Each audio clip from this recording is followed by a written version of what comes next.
For the first time tonight, we have some insight into the alleged home invader accused of stabbing a couple at Torrington in the state's north. The family of Joshua Trethewey spoke exclusively to 7 News, saying they're in shock but are standing by him.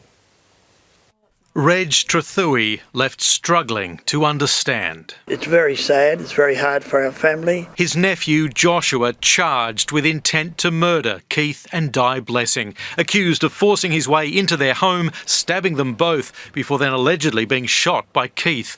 Reg says he'd been regularly visiting Joshua, bringing him the news his mother had died from motor neuron disease. And he said, all right, everything's okay. And I just said to him, would you like me to pick her up for the funeral? And he was, quite open to that. But it is just hours later that night he's accused of attacking the Blessings. The events of that evening had just left me absolutely floored, as with everybody else. Joshua had worked for his uncle as a boilermaker. It was quite a type of fella. He wasn't really a very outgoing fella. Joshua's father died from cancer 2 years ago. He reportedly once owned land where the Blessings lived. Like the rest of us, he had his, difficulties. Josh and I had a good relationship, and I want to continue to support him. The 34-year-old, well known in the small town of Deepwater. Very gentle person. This just shocks us all to our core. He's a totally different guy.